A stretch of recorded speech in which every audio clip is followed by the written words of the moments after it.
एक चोर था गोवर्धन डाकू, बहुत नामी डाकू था। बिल्कुल सरल उदाहरण में तुम्हें बताया है। तो एक दिन राज कर्मचारियों ने उसका पीछा किया। अब वो भागा, घोड़ा भी छोड़ दिया, पैदल भागा। तो एक जगह देखा बहुत सत्संग हो रहा था, कथा हो रही थी। पंडित परशुराम जी महाराज कथा कर रहे थे, करमैती बाई के पिता। ये प्रमाणित कथा हम आपको बता रहे। तो उस सभा में घुस गया। तो राज कर्मचारी आए, सोचा सभा में चोर कैसे हो सकता है, यहां तो चोर घुसने का तो अब उसको पाया ही नहीं। जब कथा 2-3 घंटे बाद समाप्त हुई तो कथा का प्रसंग चल रहा था।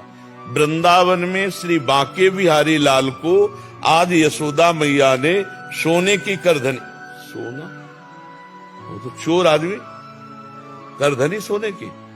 भगवान श्री कृष्ण चंद्र जी को बांके बिहारी को कह के पुकार, 8 वर्ष की अवस्था है, मैया ने सोने की लकुट दी, सोने का। अरे इतना माल एक साधारण, और गाय चराने अपने सखाओं के साथ जा रहे हैं।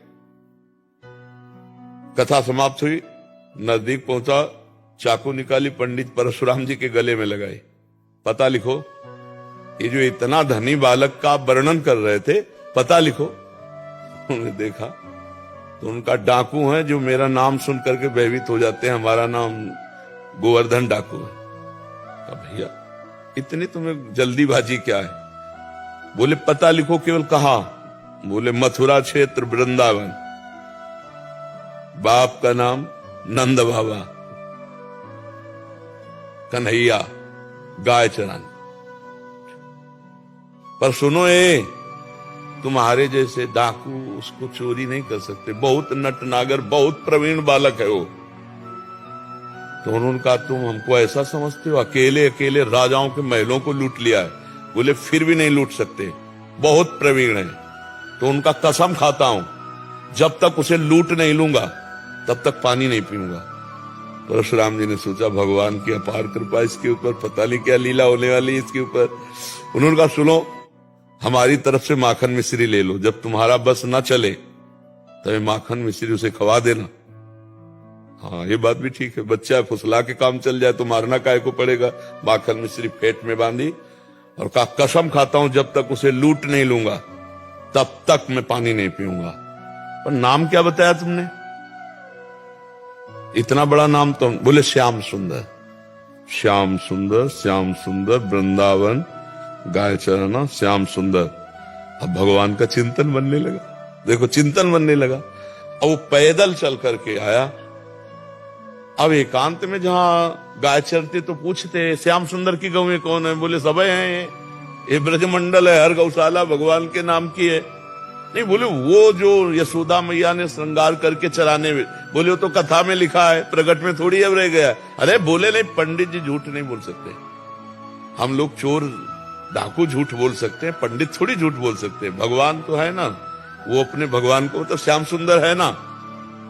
अब एकांत में विकल हो गया और कहा अगर कोई ईश्वर है तो मुझे श्याम सुंदर से मिला दे, क्योंकि मैंने कसम खाया है बिना लूटे पानी नहीं पिएंगे।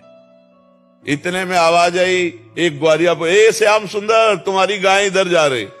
अरे दौड़ा उधर, देखा कमर में हाथ रखे, न जाने कौन से गुण पर दयाली दिली जाते हैं, पीतांबर की फेट, वैसे ही श्रृंगार जैसा पंडित जी ने वर्णन किया।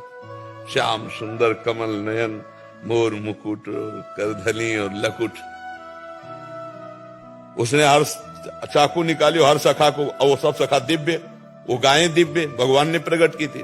सब सखाओं का भाग जाओ नहीं मार डालेंगे। भगवान ने इशारा किया कि जाओ इसको हमें एकांत में निहाल करना है। बोले हाँ बोल रहे। बोले तू डरता ले क्या? बोले अब काल से भी नहीं डरते, तेरे से क्या डरना। बोले मेरा नाम नहीं सुना होगा इसलिए तू डरेगा।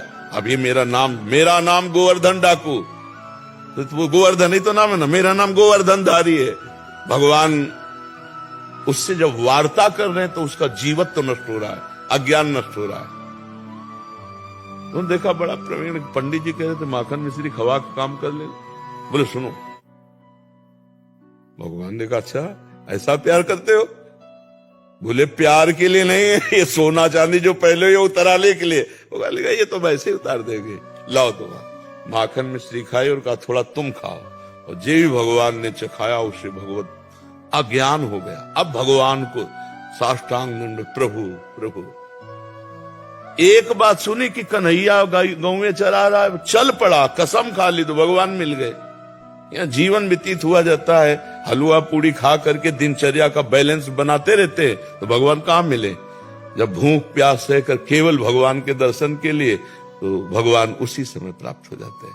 हम लोग सुनते बहुत हैं, समझदार बहुत हैं, नहीं करना चाहिए ये भी जानते हैं, लेकिन भजन ना होने के कारण हम उसको उतार नहीं पाते हैं। भजन शुरू करो, अभी बात बन जाए।